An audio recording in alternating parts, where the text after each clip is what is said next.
Staying with the region, Hezbollah chief has warned that there is quote-unquote no place in Israel that will be spared in case of a full-blown war. The open warning comes hours after the Israeli military said it has approved operational plans for an offensive against Hezbollah.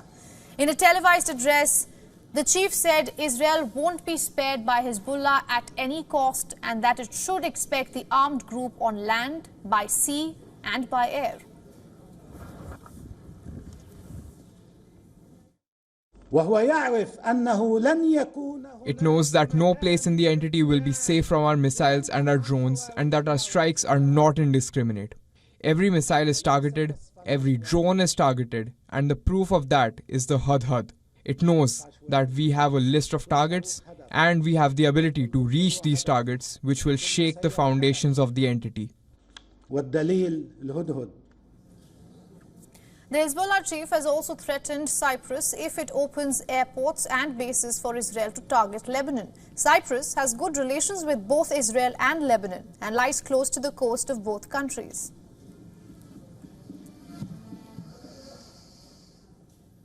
The Cypriot government should be aware that the opening of Cypriot airports and bases for the Israeli enemy to target Lebanon would mean the Cypriot government is a part of the war, and the resistance will deal with it as a part of the war.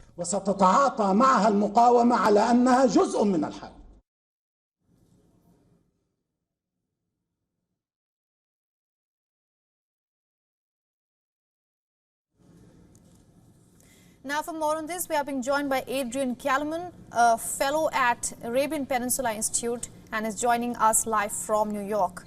Mr. Kalaman, thank you so much for joining us from New York. Good to see you. I have two statements with me. One is from Hezbollah, where it says no place in Israel will be spared in case of a war.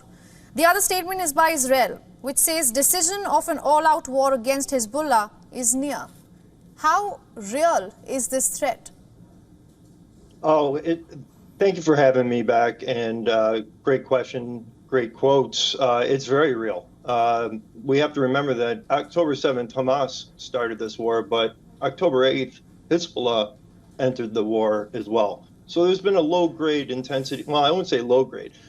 It's increased over time. Over 250-some days, we have seen an increase in tactics, an increase in munitions, targeting, more brazen acts by Hezbollah. On the same token, on the Israeli side, you've seen them severely degrade members of the Radwan forces, which man southern Lebanon. Hezbollah's one of their elite forces, take out personnel, material.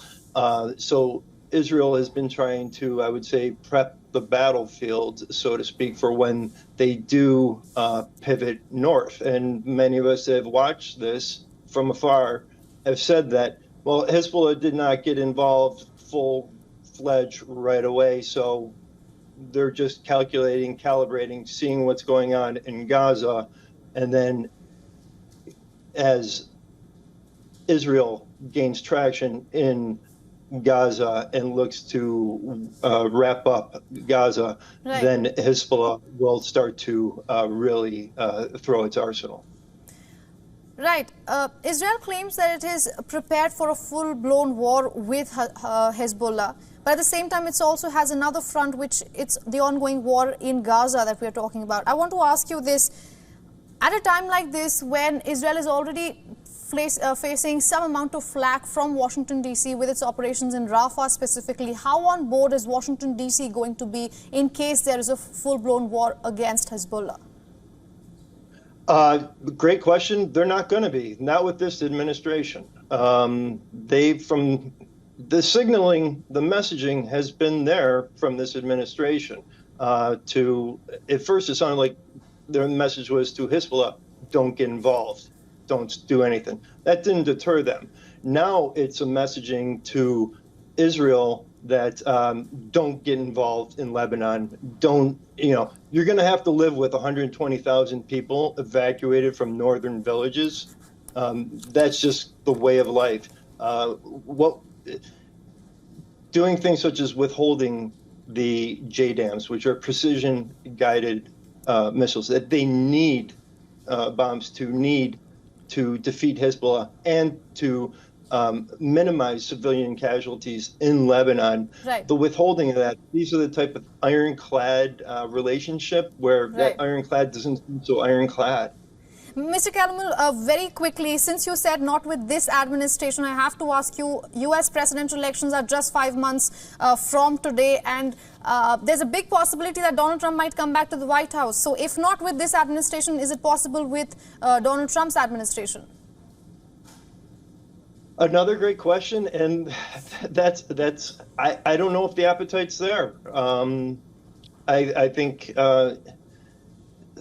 with the Trump administration, if you look at his policies in the past, he's been very transactional, and it's kind of been dealing with, during his administration, dealing with one crisis at a time or dealing with several, putting one off to the side, dealing with it, and then moving on to the much larger problem.